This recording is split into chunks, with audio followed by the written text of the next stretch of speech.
உங்களுடைய ஆத்மாவும் கடவுளுடைய ஆத்மாவும் ஒன்றி இணையப் போகும் நேரம்தான் நாளை ராம நவமியில் நடக்கக்கூடிய ஆரத்தி வழிபாட்டில் ஒரு உணர்வை கடவுள் வெளிப்படுத்த போகிறார். உங்களுக்கு பெரிய பரிசு இந்த ராம நவமியில் காத்துக்கிட்டு இருக்குது. இனி உங்க பிரச்சனைகளை அவர்கிட்ட சொல்ல வேண்டிய அவசியமே இல்லை. அவர் உங்களை எப்படி ஆசீர்வதிக்க போறார் தெரியுமா? நீங்க செய்யக்கூடிய சாதாரண செயல் கூட சாதனையான செயலா மாறப்போகுது. அன்பை சாய் குடும்பத்தில் நீங்க சாட்சியா இருக்க போறீங்க.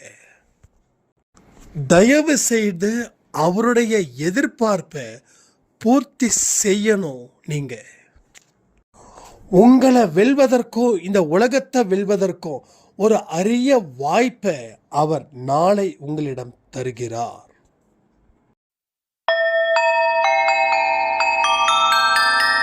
ஓம் சாயிரா சாயிரா, ஓம் சாயிரா சாயிரா, ஓம் சாயிரா சாயிரா, அன்பே சாயிரா, பேரன்பே சாயிரா, அகிலம் தளிக்க ஆத்மா விழிக்க அனுதினம் சாயிரா, எங்கள் அன்பே சாயிரா.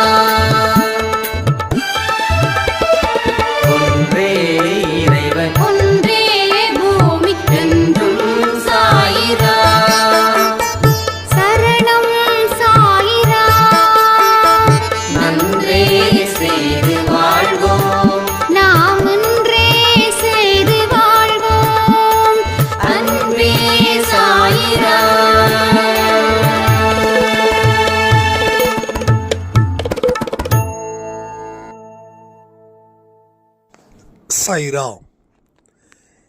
என் உயிரின் உயிரானவர்களே அனைவருக்கும் அட்வான்ஸ் ஹாப்பி ராம நவமி வாழ்த்துக்கள். நாளைக்கு என்னெல்லாம் செய்யணும் அப்படின்றத பற்றி தான் எந்த ஒரு பதிவு. சாயப்பாவுக்கு பண்ணக்கூடிய ஃபெஸ்டிவலில் இதுவும் மிக முக்கியமான ஒரு ஃபெஸ்டிவல் தான் ராமநவமி. சாயப்பா வாழ்ந்த காலத்திலேயே இந்த ராமநவமியை நாங்கள் சிறப்பாக கொண்டாடணும், அதுக்கு நீங்கள் எங்களை அனுமதிக்கணும் அப்படின்னு அந்த காலத்தில் பக்தர்கள் சாயப்பா கிட்ட கேட்டாங்க. சாயப்பாவும் சம்மதம் தெரிவித்தார். ரொம்ப கோலாகலமாக பண்ணாங்க இந்த ராமநவமியை. அன்றையிலேருந்து இன்னைக்கு வரைக்கும் ஷீரடியில் சாயப்பா சம்மந்தப்பட்ட கோயிலில் இந்த ராமநவமி சிறப்பாக நடந்துக்கிட்டு இருக்குது. அதே போல் நம்ம அன்பே சாய் குடும்பத்திலையும் தொடர்ந்து நாம் செஞ்சுக்கிட்டு தான் இருக்கோம். ராமருடைய மறு அவதாரம் சாயப்பா அப்படின்னு மக்கள் நம்பினாங்க. ஸோ அதான் உண்மையும் கூட. ஒரு அவதாரமாக தான் கடவுள் இங்கே அவதரிச்சாரு. மக்களோட கஷ்டங்களை பகிர்ந்துக்கிட்டு ஞானத்தை நிறைய போதிச்சு ஒவ்வொரு மனுஷனையும் நல்வழிப்படுத்தணும் அப்படின்ற ஒரு நோக்கத்தில் தான் ராமர் சாயப்பாவா வந்து பொருந்து இங்கே செஞ்சிருக்காங்கன்றது மக்கள் நம்புகிறாங்க. இன்னும் சிலரோ தத்தாத்திரேயோட அவதாரம் அப்படின்னு சொல்கிறாங்க. இன்னும் சிலரோ கிருஷ்ணருடைய மறு அவதாரம் அப்படின்னு. ஸோ கண்டிப்பாக சாயப்பா வந்து ஒரு தெய்வத்துடைய அவதாரம் தான். அதில் எந்த நம்பிக்கையும் சந்தேகத்துக்குரியது அல்ல. அதனால் இந்த ராமநவமியை நம்ம சிறப்பாக மனதளவில் நம்மளை எவ்வளவுக்கு எவ்வளோ சிறப்பாக அதை கொண்டாட முடியுமோ அந்த அளவுக்கு நம்ம கொண்டாடணும். ஒரு தீபாவளி திருநாளில் நம்ம நிறைய பேருக்கு ஷேர் பண்ணுவோம். நம்ம வீட்டில் செஞ்ச ஸ்வீட்ஸ், நம்முடைய சந்தோஷம், அது எல்லாமே. அதே போல் நீங்களும் நாளைக்கு ராமநவமியை சிறப்பாக கொண்டாடணும் அப்படின்னு நாம் எதிர்பார்க்குறோம். நாளைக்கு காலையில் இருந்து சச்சரித்திரம் உங்களால் எவ்வளவுக்கு எவ்வளோ படிக்க முடியுமோ அவ்வளோக்கு அவ்வளோ படிங்க. சாப்டர் 1 இருந்து ரொம்ப கஷ்டப்பட்டுலாம் எதையும் செய்ய வேண்டாம். காலையில் 4 மணிலேருந்து உங்கள் டைமிங், உங்களால் எத்தனை சாப்டர் படிக்க முடியுமோ அத்தனை சாப்டர் படிங்க. ஆனால் சாப்டர் 1 ஸ்டார்ட் பண்ணணும். அடுத்தது காலையில் ஆரத்தி தயவு செய்து எடுத்துருங்க. அது எந்த இடத்துலையும் நிறுத்த வேண்டாம், எடுத்துருங்க. ஸோ எடுக்காத சாய்ராம்ஸ் கூட கண்டிப்பாக நாளைக்கு காலையில் 5 to 6 அந்த டைம்குள்ளே மார்னிங் ஆரத்தி எடுத்துருங்க. நாளைக்கு கண்டிப்பாக யாருக்காவது உணவளிக்க வேண்டும், அது ரொம்ப ரொம்ப முக்கியம். சாப்பாடு கொடுங்க. இல்லைன்னா ஏதாவது ஒரு டெஸ்ட்டுக்கு 100-200 அன்னதானம் பண்ணுங்க. ஆனால் ரொம்ப ரொம்ப இம்பார்ட்டன்ட் நாளைக்கு. அடுத்தது மாலை 6 மணிக்கு ஆரத்தி, ஈவினிங் ஆரத்தி 6 மணிக்கு அன்பேசாய் குடும்பத்தில் இருக்கிற அத்தனை பேரும் மாலை 6 மணிக்கு ஆரத்தியை அவங்கவுங்க வீட்டில் இருந்து எடுக்கணும். ஒருவேளை கோயிலில் போய் எடுக்கிறவங்கன்னா பிரச்சனையே இல்லை. பட் 6 மணிக்கு அவங்கவுங்க ஆரத்தி எடுக்கணும். ஆரத்தி எடுக்கிறதுக்கு முன்னாடி என்ன செய்யணும்? ஏற்கனவே நம்ம சொல்லியிருக்கோம். அகல் விளக்கு, மண் விளக்கு இருக்கு இல்லையா, ஒன்றுக்கு மேற்பட்ட விளக்குகள், உங்கள் சக்திக்கு எவ்வளவு முடியுமோ அவ்வளவு, ஒன்றுக்கு மேற்பட்டது வீட்டு வாசலில் வைக்கணும், உங்கள் பூஜை ரூமில் வைக்கணும். ஒரு கார்த்திகை தீபத்தை நம்ம எப்படி செய்வோமோ அந்த அளவுக்கு நீங்கள் செய்யணும். அதே போல் ஒரு ஸ்வீட், ஒரு கேசரியோ ஒரு சர்க்கரை பொங்கலோ அவங்கவுங்க சக்திக்கு தகுந்தது போல். இல்லைன்னா ஜஸ்ட்டு பொட்டுக்கடலையும் வெல்லமும் கலந்து நெய்வேத்தியம் பண்ணுவோம் 6 மணி ஆரத்தியில். ஸோ 6 மணிக்கு ஆரத்திக்கு வரும்போதே உங்கள் வீட்டில் விளக்கு எரியணும், அகல் விளக்கு எரியணும், ஸ்வீட் ரெடியாகி சாயப்பாவோட பாதத்தில் இருக்கணும். 6 மணி ஆரத்தியை நாம் தொடங்கணும். அதுக்கப்புறம் ஆரத்தி முடிஞ்சதுக்கப்புறம் நல்லா பிரார்த்தனை பண்ணிக்கோங்க. பண்ணிவிட்டு நீங்கள் செஞ்ச ஸ்வீட்டை உங்களுக்கு தெரிஞ்சவங்க கிட்ட ஷேர் பண்ணுங்க, கொடுங்க. ஸோ இப்படி தான் நாளைக்கு நாம் ராம நவமியை சிறப்பாக கொண்டாட போகிறோம்.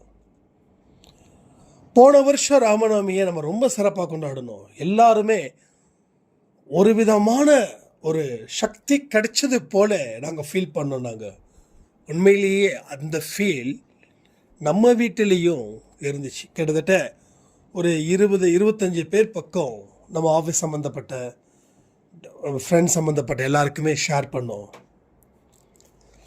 ஸோ சாயப்பா நாளைக்கு மகிழ்ச்சியுடன் நம்முடன் பகிர்ந்து கொள்ளும் நாள் தான். அப்போ அவர் நம்மக்கிட்ட எதிர்பார்க்கறது நாமளும் சந்தோஷமாக இருந்து அவரை சந்தோஷப்படுத்தணும் அப்படின்றது தான். ஸோ போன வருஷம் ராமநவமியில் எனக்கு தெரிஞ்சு 8லேருந்து 10 சாய்ராமோட வாழ்க்கை சாதனைக்கு உட்பட்டதாக இருந்துச்சு. அதில் 2 பேருக்கு குழந்தை பாக்கியம் இல்லாத 2 பேருக்கு குழந்தை பாக்கியம் கிடைச்சது. அதே போல இந்த தடவை ராமநவமியிலையும் ஏதோ ஒரு அதிசயம் நிச்சயமா நம்ம சாயப்பா அன்பை சாயில் இருக்கிற குடும்பத்துக்கு ஒரு பிரம்மாண்டமான ஒரு மிராக்கில அவர் ஏற்படுத்த தான் போகிறார். அதே போல் அது இன்னும் முடிக்கல. நாளைக்கு கரெக்டாக 9:30க்கு live, 9:30 to 10:30 Ramanavami plus Vishnu சாய்ராமுடைய பர்த்டே. இந்த ரெண்டத்தையும் முன்னிட்டு நாளைக்கு லைவ் இருக்குது. ஷார்ப்பாக 9:30 ஸ்டார்ட் ஆகிடும். ஆரம்பத்தில் விஷ்ணு சாய்ராமுடைய உரை, அதுக்கப்புறம் உங்களுடைய கமெண்ட்ஸ் படிப்பாங்க. நாம் நிறைய விஷயங்கள் நம்ம ஷேர் பண்ணிக்கலாம். ஸோ எல்லா விஷயத்தையும் நம்ம செய்யும்போது மனசில் சந்தோஷத்தோட, ஒரு பூரிப்போட, ஒரு நம்பிக்கையோட நம்ம செயல்படும் போது நம்மளுடைய வேகம் இங்கே அதிகரிக்கும். ஸோ கடவுள்கிட்ட வரும்போது எந்த விதமான பலனையும் எதிர்பார்த்து வராமல் அவரை அன்பினால நாம் திணற வைக்கணும். அந்த காலத்தில் திருஞான சம்பந்தர், சிவனுடைய மாணிக்க வாசகர், இவங்கெல்லாம் கேள்விப்பட்டிருப்பீங்கன்னு நினைக்கிறேன். இவங்களெல்லாம் கடவுளை மனசில் நினச்சிக்கிட்டே ஒரு ஆனந்தமயமான ஒரு வாழ்க்கையை அவர்கள் வாழ்ந்தார்கள். ஆனந்தமயமான ஒரு வாழ்க்கை. ஸோ கடவுள் அதை தான் ஒவ்வொரு பக்தன்கிட்ட இருந்தும் எதிர்பார்க்கிறார். நாம அப்படிப்பட்ட பக்தனாகவோ குழந்தையாகவோ அவருக்கு மாறணுன்றது என்னோட ஆசை. உங்க பிரச்சனைகளை எல்லாத்தையும் ஓரம் கட்டி வைங்க. உங்க பிரச்சனையை தீர்ப்பதற்கு உண்டான அருமருந்து அவரே. ஆனா எந்த விதமான பிரதிபலனையும் எதிர்பார்க்காம அவர்கிட்ட நெருங்குங்க. நீங்க நெருங்க நெருங்க நெருங்க தான் உங்க வாழ்க்கையில நீங்க அடைய முடியாத சந்தோஷம் ஒன்று இருக்கு எல்லா மனுஷங்கிட்டையும். அதுதான் ஆத்மா சந்தோஷம், ஆன்மா சந்தோஷம். அந்த ஆன்மா சந்தோஷம் அடையிறத நீங்க தெரிஞ்சுக்க வேண்டாமா? அது என்னங்க அப்படிப்பட்ட ஒரு சந்தோஷம்? இதை டெஃபினட்டா ஃபீல் பண்ணத்தான் முடியும். எப்படி ஃபீல் பண்ணுவோம் தெரியுமா? ஒரு இறுக்கமான, ஒரு இருட்டான, காத்து இல்லாத இடத்துல நீங்க இருக்கீங்க. அப்போ உங்க உடம்பு எப்படி இருக்கும்? வேர்த்து கொட்டுமா? ஒரு விதமான மயக்க நிலை ஏற்படுமா? நாக்கு வறண்டு போகுமா? அந்த நேரத்தில் சில்லுன்னு ஒரு காத்தடிச்சா எப்படி இருக்குமோ அதை விட 1000 மடங்கு அந்த ஆத்மா சந்தோஷம் அடைகிறத நம்ம தெரிஞ்சுக்க முடியும். அந்த சந்தோஷத்தை நிச்சயமா நம்ம பார்த்துருக்கிறது ரொம்ப கஷ்டம், ரொம்ப ரொம்ப கஷ்டம். சில நேரத்தில் வாழ்க்கை நமக்கானது அப்படின்ற ஒரு சந்தோஷம் நமக்கு வருது இல்லையா? அதுதான் ஆத்ம சந்தோஷம். அதாவது வெற்றி அடைந்தாதான் என்னோட மனசு சந்தோஷமா இருக்கும் அப்படின்றதுலாம் இல்லை. தோல்வியிலையும் அந்த ஆத்ம சந்தோஷத்தை நீங்க பார்க்க முடியும். அப்ப எப்படி அந்த ஆத்ம சந்தோஷம் கிடைச்சது? மாணிக்க வாசகர், திருஞான சம்பந்தர் போன்ற பெரிய ஞானிகளுக்கெல்லாம் கிடைச்சது. உங்களுக்கு கிடைக்குமா? எஸ், எல்லாருக்குமே கிடைக்கும், எல்லாருக்குமே கிடைக்கும். அதுக்கு தேவையான அடிப்படை தகுதி என்ன தெரியுமா? கடவுளை வணங்கு, ஆனா முன்னாடி டிமாண்டை வைக்காத. இது தேவை, அது தேவைன்னு சொல்லி நீ டிமாண்ட் வைக்காத. அவர் உன் தேவையை செஞ்சாலும் சரி, உன் தேவையை செய்யலனாலும் சரி, தேவையை செஞ்சா என்ன மாதிரி சந்தோஷத்தை இருக்கையோ அந்த சந்தோஷத்தை உள்ள நிறுத்து.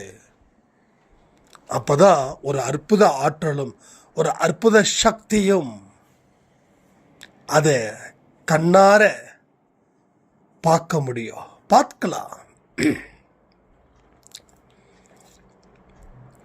ஸோ எல்லா விஷயமும் இங்க ஒரு பெரிய விஷயமா மாறப்போகுது. ஒரு சாதாரண செயல் கூட ஒரு சாதன செயலா உங்க வாழ்க்கையில மாறப்போகுது. இதையெல்லாம் நான் சும்மா ஏதோ கற்பனையா பேசுறேன் அப்படின்னு நினைக்க வேண்டாம். நாம சொல்லக்கூடிய வழியில நீங்க போகும்போது நான் சொன்னது அத்தனையும் உங்களுக்கு டெஃபினட்டாக கிடைச்சே தீரும். நம்பிக்கை இல்லாதவர்கள் 1000 சொல்லுவாங்க, நம்பிக்கை இருக்கிறவன் ஒன்று தான் சொல்லுவான், எல்லாமே முடியும்னு. முடியலன்னு சொல்றதுக்கு 1000, ஆனால் முடியுன்றதுக்கு அவன் தன்னை நம்புகிறான், தன்னை படைச்சவனே நம்புகிறான். படைத்தவன் தன்னுடன் இருப்பான் அப்படின்ற நம்பிக்கையோட அவன் செயல்புரிகிறான். அதான் நான் சொன்ன சாதாரண செயல் கூட சாதனைக்கு உரிய செயலா அது மாறுது. அந்த மாற்றத்தை ஏற்படுத்துவது தான் சாயப்பாவுடைய நோக்கமா, சாயப்பாவுடைய லட்சியமா எங்க இருக்குது. பலவிதமான மனக்குழப்பங்கள், பயங்கள் எல்லாத்தையும் விட்டு இந்த பக்கம் வந்துருங்க.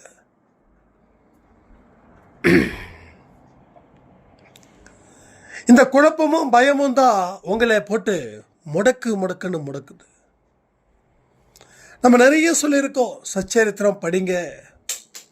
ஆனால் படித்தவர்கள் விரலை விட்டு எண்ணக்கூடியவர்களாக இருக்கிறீங்க. ஒரு விஷயத்தை பெறணும்னா ஒரு விஷயத்தை கொடுக்கணும். நீ ஆத்ம சந்தோஷம் அடையணும் அப்படின்னா உன்னோட ஆத்மாவை நீ குளிர்விக்கணுமே. ஆத்மா அப்படியே நெருப்பா எரியுது, விட்டா பொசுங்கணும் போல இருக்கு, ஆனால் பொசுங்காது. அந்த அளவுக்கு நெருப்பு. அப்போ அதை நீ குளிர்விக்காம உன் வாழ்க்கையில நீ எதையுமே சரி பண்ண முடியாதே. அதுக்கு நம்ம என்ன பண்ண முடியும்? இதையெல்லாம் கொஞ்சம் கூடுதலாகவே யோசிச்சு பாருங்க. நம்ம செய்ய வேண்டிய விஷயங்கள் இப்போதைக்கு என்னன்னா, நம்முடைய ஆத்மாவை சாந்தப்படுத்தணும், நம்ம ஆத்மாவை சமாதானப்படுத்தணும், நம்ம ஆத்மாவை குளிர்விக்கணும். ஏன்னா இந்த ஆத்மா எந்த ஆத்மா கூட கனெக்ட் ஆகுதுன்னா, யார் கூட கனெக்ட் ஆகுது? கடவுளுடைய ஆத்மா கூட கனெக்ட் ஆகுது. ஜீவாத்மா பரமாத்மா தெரியும்னு நினைக்கிறேன். ஒவ்வொரு ஜீவாத்மாவும் ஒவ்வொரு பரமாத்மா கூட கனெக்ட் ஆகுது. கனெக்ட் ஆகலைன்னா அந்த ஆத்மா நெருப்பாய் எரியும். நெருப்பு பக்கத்தில் நீங்க நிற்க முடியுமா? சுட்டுடும். அப்போ உள்ளுக்குள்ள ஒரு நெருப்பு தக தக தக தக தக தகன்னு எரியுது. அதை சமாதானப்படுத்தவோ, அதை குளிர்விக்கவோ, அதை சாந்தப்படுத்தவோ நம்ம எந்த முயற்சியும் எடுக்கல. ஆனால் நாம் என்ன செஞ்சோம்? இன்னமும் அதனுடைய வேகத்தை அதிகரிச்சோம். அதிகரிச்சு தான் இன்னைக்கு நம்மால சந்தோஷத்தை அனுபவிக்க முடியாமலே இந்த நொடி வரைக்கும் நாம் வாழ்ந்துக்கிட்டு இருக்கோம். ஸோ நாம் ஒரு முடிவெடுக்கலாம். ராமநவமி அன்னைக்கு என்னுடைய ஆத்மாவை நான் சந்தோஷப்படுத்துவேன், நான் சமாதானப்படுத்துவேன். என்னுடைய ஆத்மாவை நான் சாயப்பாவோட ஆத்மா கூட கனெக்ட் செய்வேன். நான் அந்த மாதிரியான ஒரு வாய்ப்பை நான் பயன்படுத்தி என்னுடைய பிரச்சனைகளை பார்த்து கவலைப்படாம, பயப்படாம நான் தொடர்ந்து அதை கனெக்ட் பண்ணுறதுக்கு உண்டான வழிகள் என்னென்ன இருக்குதோ அதற்கு உண்டான முயற்சியும் அதற்கு உண்டான உழைப்பையும் நான் கொடுப்பேன். இதுதான் நாளைக்கு ராமநவமி அன்னைக்கு நீங்கள் ஆரத்தி முடிஞ்சதுக்கப்புறம் வைக்கக்கூடிய ஒரு ரெக்வஸ்ட். இது பிரார்த்தனை கிடையாது, இது வழிபாடும் கிடையாது, ஒரு ரெக்வஸ்ட். அப்போ இது ரெக்வஸ்ட் வச்சுட்டா போதுமா? அடுத்த வருஷம் ராமநவமி வரைக்கும் இதில் என்ன சொல்லப்பட்டு இருக்கோ நீங்கள் என்ன சொல்லியிருக்கீங்களோ அதை நீங்கள் முழு மனதோட செய்ய வேண்டும். முழு மனதோட நீங்கள் செய்யணும். அப்போ கடவுளுக்கு ஒரு சந்தோஷம். நாளைக்கு பாருங்களேன், இந்த ஒரு வார்த்தையை வச்சு நீங்கள் அவர்கிட்ட ஒரு ரெக்வெஸ்ட் வைக்கும்போது நாளைக்கு எவ்வளவு சந்தோஷமா நம்ம சாய்ப்பா இருப்பார் தெரியுமா? அவ்வளவு முக மலர்ச்சியோட தான் பெரிய அளவில் வென்று விட்டது போல. யாரு? நீங்கள் இல்லை, அவரு. அவ்வளவு ஆரவாரத்தோட அவர் நாளைக்கு இருப்பார். உங்களை பார்த்தாவே துள்ளி குதிக்கணும். அந்த அளவுக்கு உங்க கேரக்டர்ஸ் மாறணும். இந்த கேரக்டர்ஸ் ரொம்ப ரொம்ப இம்பார்ட்டன்ட். உன்னுடைய குணம் எப்படியோ அப்படிப்பட்ட வாழ்க்கை தான் நீ வாழ முடியும். 4 வருஷத்துக்கு முன்னாடி 5 வருஷத்துக்கு முன்னாடி நாம் பக்தியில் சிறந்திருந்திருக்கலாம். ஆனால் இப்போ பக்திக்கும் நமக்கு சம்பந்தம் இல்லாமல் இருக்கலாம். இல்லை 4 வருஷத்துக்கு முன்னாடி பக்திக்கு உங்களுக்கு சம்பந்தம் இல்லாமல் இப்போ பக்தியுடன் இருக்கலாம். ஆனால் கடவுளுக்கும் உங்களுக்கும் இருக்கக்கூடிய தொடர்பு வாழ்க்கையில் எந்த சூழ்நிலையில் நீங்கள் என்ன மாறினாலும் சரி, உங்களுக்கும் அவருக்கும் இருக்கக்கூடிய தொடர்பு எப்பொழுதும் நெருக்கமாகவே இருக்கணும். அதில் விரிசல் விடவே கூடாது. உங்கள் வாழ்க்கையில் எவ்வளவு பெரிய துன்பங்களை நீங்கள் பார்த்தாலும் சரி, கடவுளுடைய தொடர்புக்குள்ளே தான் நீங்கள் இருக்கணும். கடவுளோட தொடர்புக்கு அப்பால் நீங்கள் இருந்துட்டீங்கன்னா அது உங்கள் வாழ்க்கையில் ஒரு கடினமான சூழ்நிலையை உருவாக்கி மேலும் மேலும் உங்களையும் கடவுளையும் அது பிரிப்பதற்கு உண்டான சதித்திட்டத்தை அது செய்யும். சதித்திட்டத்தை அது செய்யும். ஸோ இது எல்லாவற்றையும் உள்வாங்கி கொண்டு அதை செயல்படுத்தும் செயல் வீரர்களாக இங்கே இருக்கக்கூடிய அன்பே சாய் குடும்பத்தில் இருக்கிறவங்க இருக்கணும். நான் சொன்னது போல வாழ்க்கைன்றது கடினமான பயிற்சின்றது இல்லை. நின்று நிதானமாக யோசிச்சு முடிவு பண்ணுறதை செயல்படுத்துறதுல தான் இருக்குது. இதற்கு எந்த கடினமான பயிற்சியும் தேவையில்லை.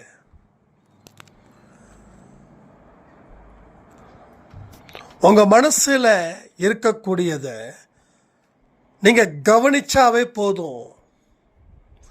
அது உங்களுக்கு நல்ல ஒரு வழியை காட்டி அது ஒரு சிம்மாசனத்தில் உங்களை உட்கார வைக்கும். அந்த மனநிலையில் நீங்கள் இருக்கணும் வரக்கூடிய நாட்களில். இந்த ராமநவமின்றது நாளைக்கு மட்டும் ஸ்பெஷல் டேவா இல்லை, வருகின்ற 364 நாளுக்கு ஸ்பெஷல் டேவா இருப்பதற்கு உண்டான நாள் தான், அதனோட ஆரம்பம் தான் நாளை. எத்தனையோ பேர் அன்பே சாயில் எனக்கு எதுவும் நடக்கலை, நிறைய பேருக்கு நடக்குதுன்னு நீங்கள் என்கிட்ட புலம்புனதை நான் மறக்கலை. ஒரு பெரிய வாய்ப்பு, மீண்டும் ஒரு வாய்ப்பு.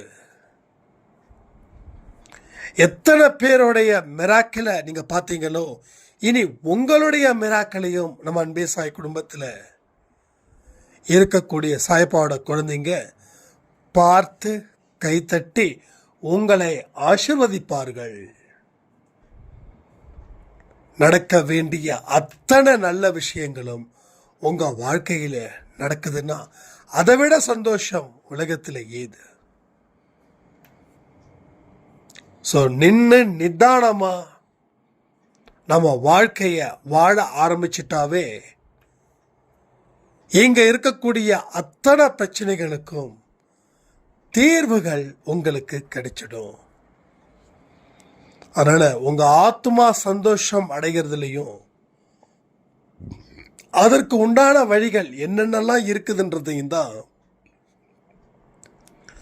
நீங்கள் தொடர்ந்து அந்த யோசனையிலையும் அந்த சிந்தனையிலையும் இருந்து முடிவெடுங்க. நான் சொன்னது போல உங்கள் கேரக்டர்ஸ் தான் இங்கே பெரிய தலைவலியாக இருக்குது. உங்களுடைய வரட்டு பிடிவாதம்,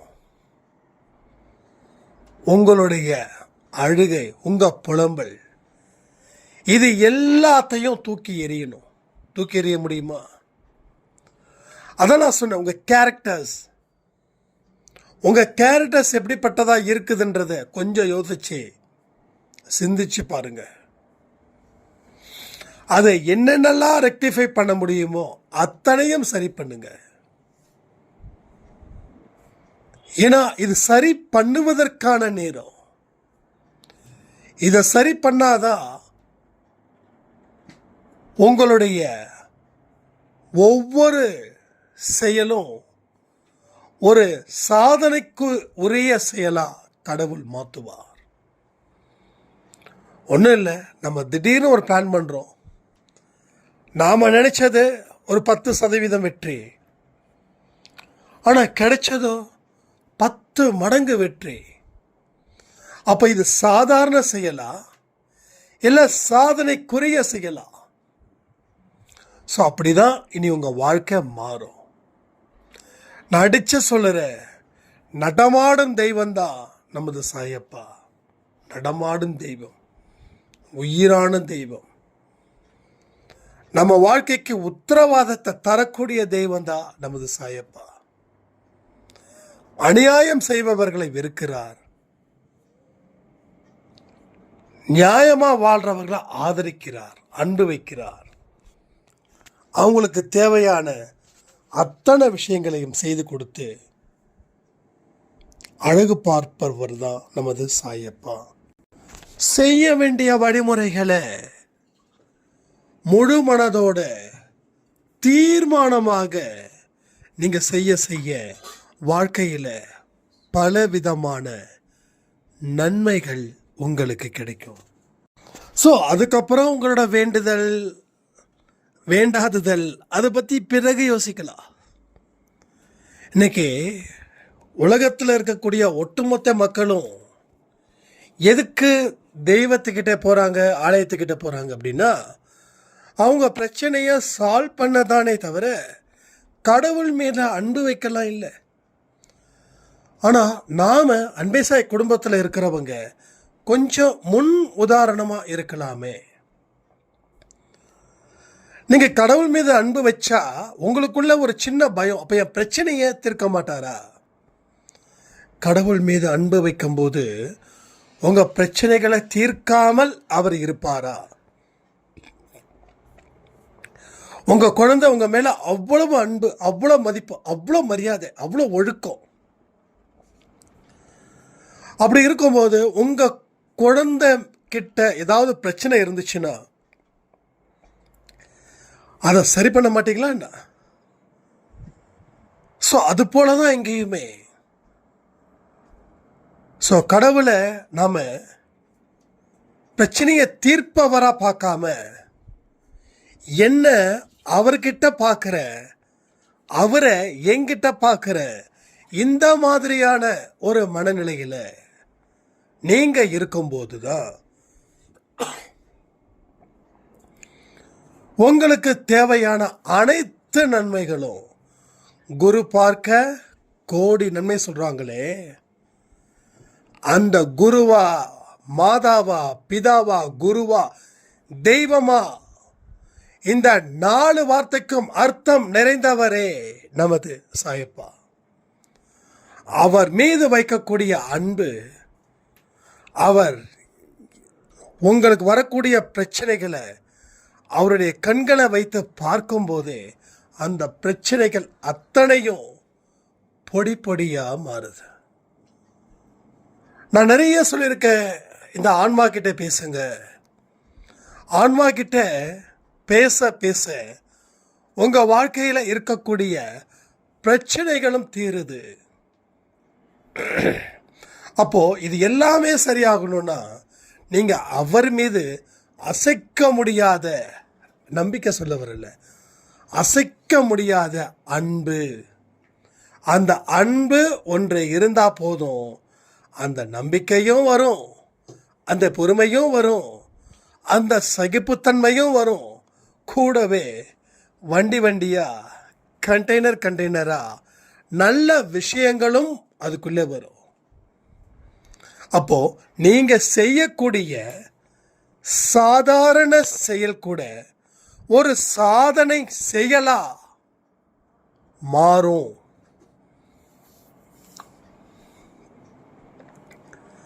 அதான் சொல்றேன், அவர் மீது அன்பு இருக்கும்போது உங்களுடைய ஆத்மாவும் கடவுளுடைய ஆத்மாவும் ஒன்றிணையுது. நீங்க ஒரு பிரச்சனையை ஃபேஸ் பண்றீங்கன்னு வச்சுக்கலாம். உங்களுக்கு அந்த ப்ராப்ளத்தை ஃபேஸ் பண்ணும்போது நீங்க எதிர்பார்த்த ரிசல்ட் கிடைக்கல. உங்களை விட ஒரு பலசாலி உங்க கூட கை கோர்க்கும் போது இப்போ உங்க பிரச்சனைகளை பார்த்து பயப்படுவீங்களா, இல்லை உங்க பிரச்சனை முடிஞ்சிடுச்சுன்னு நினைச்சு நிம்மதியா இருப்பீங்களா? அது போலதான் இங்க. ஸோ எனது ஆத்மாவும் அவருடைய ஆத்மாவும் என்னைக்கு இணைகிறதோ அன்னைக்கு என் வாழ்க்கை மாறும்னு நீங்க அடிக்கடி உங்க மனசுக்கிட்ட நீங்க பேசுங்க. நீங்க பேச பேச பேச பேசதான் அந்த ஒரு வைப்ரேஷன் உங்க மைண்ட் ஃபுல்லா நிறைஞ்சு நிக்குது. அது உங்களை வலுப்படுத்துது.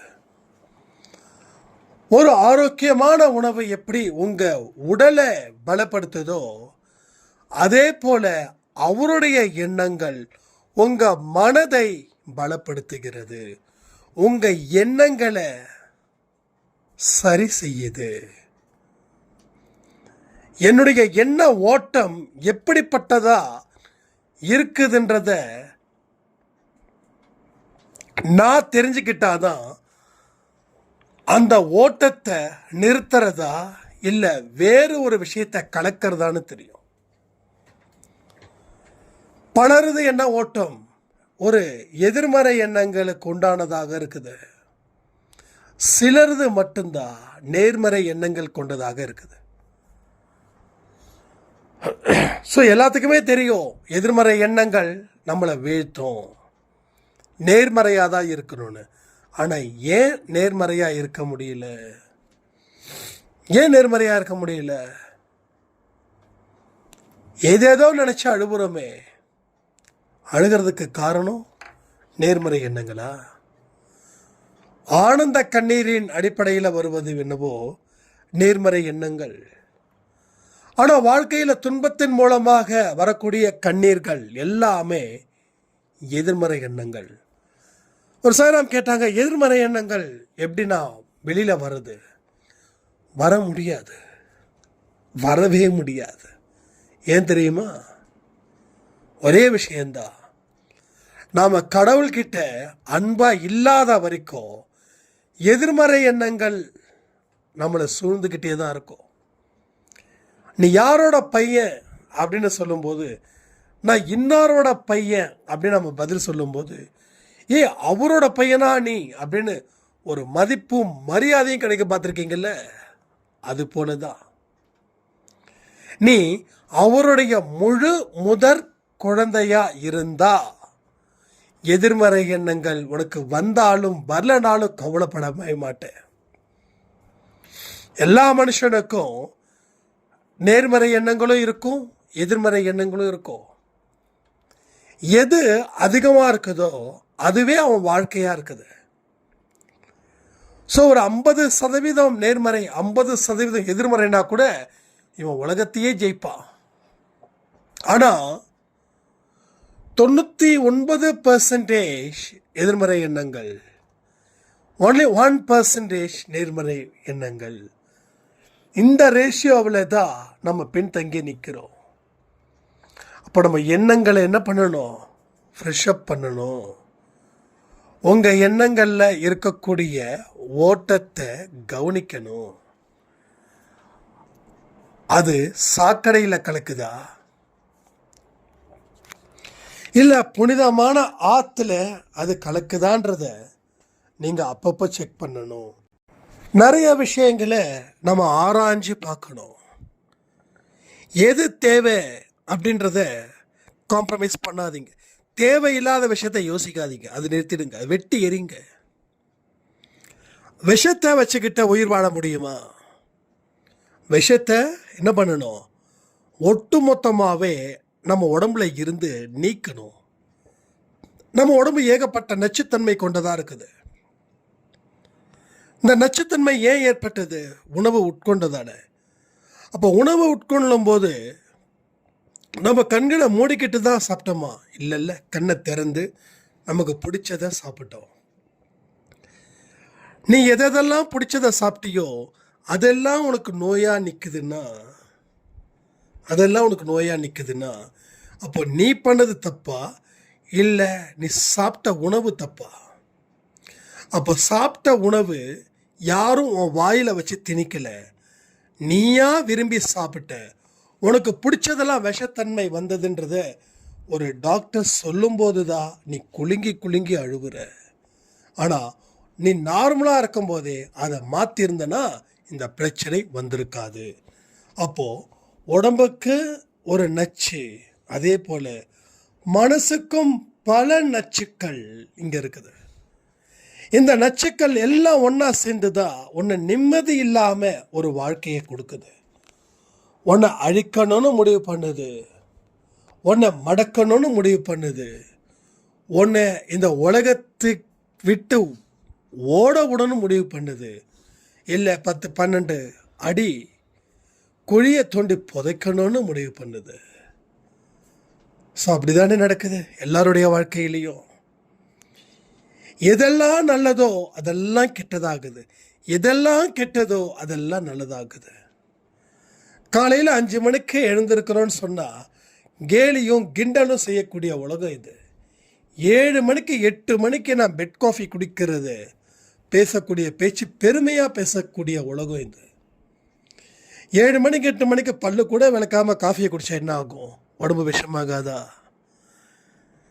காலையில் 4 மணிக்கு எழுந்திருச்சு நல்லா டீப் ப்ரீத்திங் எக்ஸசைஸ், மூச்சு பயிற்சியோ இல்லை தியானமோ செய்தா வாழ்க்கையில் எவ்வளவு பெரிய மனுஷனா நீ வளம் வர முடியும். அப்போ புரியுதா? இதெல்லாம் நம்ம செய்கிறோமோ அதெல்லாம் நல்ல விஷயங்கள் எல்லாமே ஒரு அசிங்கமான விஷயமா நாம் நினைக்கிறோம். ஸோ உங்கள் வாழ்க்கை என்றைக்குமே பாராட்டுறதுக்குரியது. பாராட்டுவதற்கு உண்டான வாழ்க்கை தான் இங்கே வாழ்ந்துக்கிட்டு இருக்கோம். இப்பையும் நாம் விழிப்புணர்வை பெற முடியலன்னா வேற எப்போ நாம் இந்த விழிப்புணர்வை நாம் பெறுவோம்? என்னைக்கே உங்கள் சோம்பேறித்தனத்தை நீங்கள் குட்பை சொல்கிறீங்களோ அன்னைக்கு தான் உங்களுக்கு நல்ல நல்ல விஷயங்கள் உங்கள் மனசுக்குள்ளே வரும். ஸோ இதை தான் நாம் சரி பண்ணணும். சரி செய்ய வேண்டிய விஷயங்கள் அத்தனையும் இருக்குது, ஏக்கச்சக்கமாக இருக்குது. 1 இல்லை 2 இல்லை. ஒரு சிற்பி ஒரு கல்லை செதுக்கிறது போல செதுக்கணும், நுட்பமாக செதுக்கணும், நுணுக்கமாக செதுக்கணும். அப்போ தான் அந்த கல் மரியாதைக்குரியதாக மாறும். ஒரு பெரிய பாறாங்கல் எங்கே இருக்குங்க? ஏதோ ஒரு வனாந்தரத்தில் இருக்குது. அந்த இடத்துல காக்கா உட்காருது, குருவி உட்காருது, மனுஷன் உட்காரா, என்ன பண்ணுறா? எச்ச பண்ணுறா. சிற்பி அந்த கல்லை பார்க்குறாரு, செதுக்கிக்கிட்டே இருக்காரு. செதுக்க முடிச்சிட்டாரு. இப்போது அது கல் இல்லை, அது விநாயகர் சிலை. அந்த விநாயகர் சிலையை அங்கேருந்து எடுத்துகிட்டு வராங்க. ஊர் ஃபுல்லாக அதுக்கு அவ்வளோ மரியாதை பண்ணுறாங்க. இதெல்லாம் ஏன் நடந்தது? அந்த கல் தன்னை தியாகம் செஞ்சது. அந்த கல்லை தியாகம் செய்ததால் அதற்கு ஒரு மதிப்பு வந்தது. இன்னைக்கு அந்த கல்லை பார்த்து என்ன பண்ணுறோம்? தலைக்கு மேலே பணக்காரனும் சரி, படித்தவனும் சரி, சாதனை செஞ்சவனும் சரி, அதுக்கு முன்னாடி மண்டிடுறான். என்ன புரியுது? நீ செதுக்க மதிப்பு மிக்க மனுஷனாக மாறுவ. உன்னை செதுக்காத வரைக்கும் நீ மதிப்பில்லாத மனிதனா 10ல் 11 வாழ்ந்து உன் வாழ்க்கையை முடிப்ப. நம்ம வீண் பேச்சுக்கும் ஆடம்பரத்துக்கும் முக்கியத்துவம் கொடுத்து கொடுத்து கொடுத்து ஒரு கிணத்து தவளை போல நம்ம வாழ்ந்துக்கிட்டு இருக்கோம். உள்ளுக்குள்ள 1000 பயத்தை வச்சுட்டு வெளியில பயமில்லாத மனிதர்களாக நாம தெரிகிறோம். ஆனா எல்லா இடத்துலையும் ஒரே முகத்தோட எவன் ஒருவன் வாழ்கிறானோ அவனே கடவுளுடைய, அவனே அற்புதத்தின் சொந்தக்காரனாக இருப்பான். ஒரே ஒரு விருப்பம், அன்பேசாய் குடும்பத்தில் நீங்க சாட்சியா மாறணும். அன்பேசாய் குடும்பம் பெரிய ஆலமரம் போல இருக்கு. எத்தனையோ ஊர்ல இருந்து, எத்தனையோ நாட்டில் இருந்து சாயப்பா உங்களை இந்த இடத்துல உட்கார வச்சிருக்காரு. அப்போ இதை எந்த அளவுக்கு பலம் சேர்க்கணும் அப்படின்னா, உங்க ஒவ்வொருத்தவங்களுடைய வாழ்க்கையும் மாறும்போது இவங்க அன்பேசாய் குடும்பம், இவங்க அன்பேசாய் குடும்பத்தில் இருக்கிறவங்க, அவங்களுக்கு என்னப்பா பிரச்சனை அப்படின்ற அளவில் நீங்கள் இருக்கணும். ஒரு நல்ல ஒரு இடத்துல நாம் இங்கே இருக்கிறோம். அதற்கு உண்டான தேவைகள் ஏகப்பட்டதை கடவுள் கொடுப்பாரு. அவர்கிட்ட அன்பாக இருங்க. அன்பாக இருக்கிறது தான் உங்களுடைய லட்சியம், உங்களுடைய நோக்கமாக இருக்கணும்னு சொல்லி இந்த பதிவை நான் முடிக்கிறேன். ஜெய் சாய்ராம்.